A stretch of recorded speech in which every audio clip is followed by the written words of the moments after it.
Douglas Timmins is an electronic artist who takes pictures of interesting scenes in the city, bar staff and celebrities who visit the thriving centre for art called Oranmore.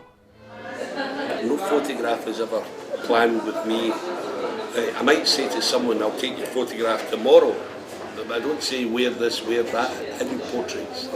I don't say wear your hair up, wear your hair down. I want them to be like themselves. For that very reason, I don't take kids' photographs because they're the biggest bunch of posers out. They look winsome, they look great, and if it was Dakota Fanning as a child, maybe, but they're not my scene. The adults, the older they are actually, probably to me the more appealing. If you want to take a photograph of someone and turn it into a study of that person, that's what I do. I don't take a photograph and make it an oil painting or a watercolour. I take a photograph and make it a study of the individual. He gets inspiration from the things around him in the West End.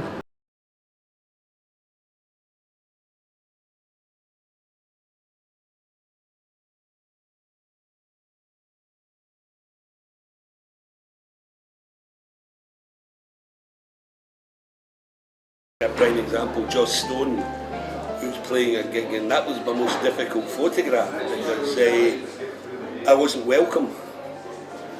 And so I hung around until I could speak to her. And when I spoke to her, I persuaded her into taking a photograph. I had a very limited, and I mean a very limited time period to do it in. Now, if you go onto the internet and look at pictures of Joss Stone, you'll see she never looks the same in any picture. Any two pictures, she looks different. They're all posed, they're never Joss Stone. So, in order to get a reaction, I told her that I'd be better taking a picture of her arse because I would get better expression. And she turned round and presented her back to me, and then as she turned, she was laughing. And that is the nearest you get to a natural picture of Joss Stone.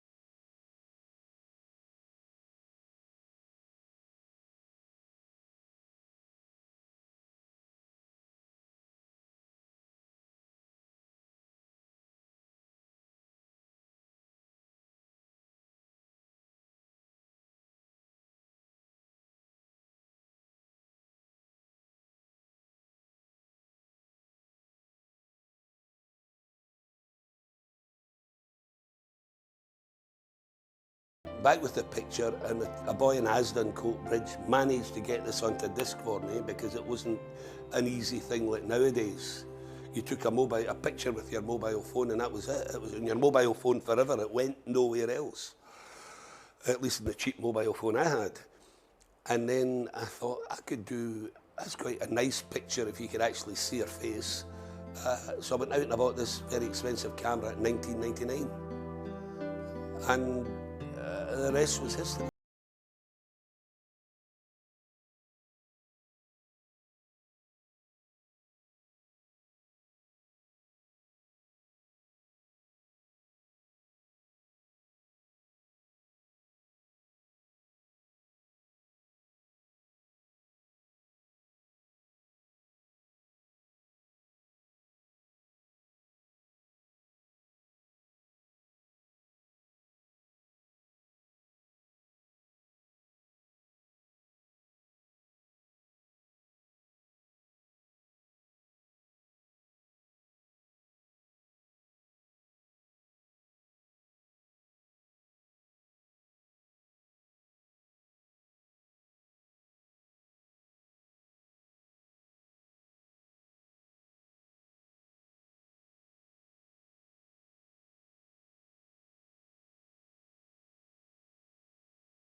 We even built it, and the build was 2 years.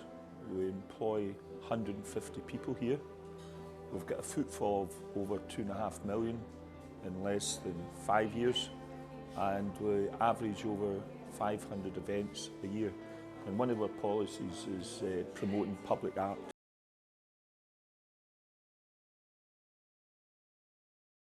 Yeah, it's an odd, modern kind of innovation, isn't it? It looks, if you look at Douglas's work from a distance, you think you're looking at paintings, but you get up close and you realise, well, there's not the texture of a painting.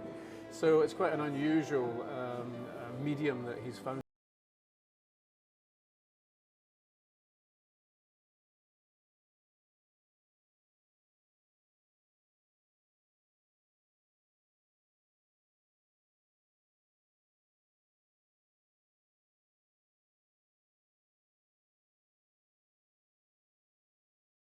How often, when the charity asks, I've learned now not to volunteer. It's a wearisome thing. I mean, many people, much more prolific than me, have had their stuff up for auctions at charity. For me, it's as nerve-wracking as you get, because basically, what do? You walk away. What when somebody sells you for £5, if that's the best bid? So, fortunately, I've been auctioned for up to £1,000. Sadly, I don't get it, but the charity gets it.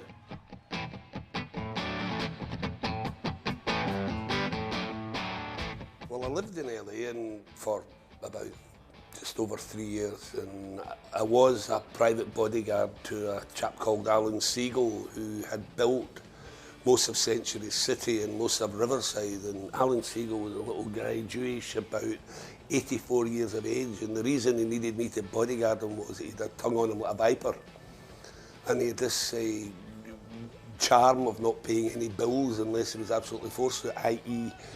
people with clubs coming up to the office to try and get it, and my job was to make sure that nobody come up and hit him with a club, or got any money for that matter, for which they gave me a pump-action shotgun, and that was to discourage, the casual debt collector.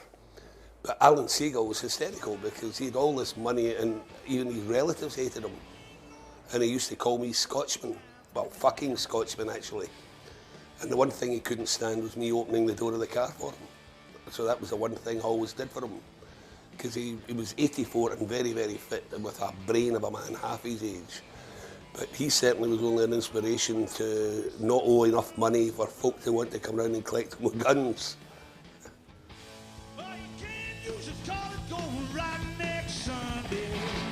Of all the friends I had, inverted commas out there, there were 13 of them, and there's only 8 of them left, and there's very few of them that were over 50. They all just died, cirrhosis of the liver, heart, kidney, lungs, because you have to smoke, incidentally, you have to smoke, it's compulsory to smoke 80 cigarettes a day in Glenboy too. I stopped smoking because I get 4 broken ribs, all at the one time.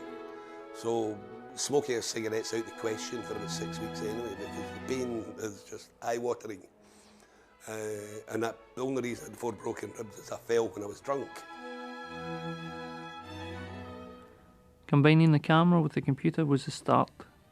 The portraits will not be cheesecake and will not be sycophantic.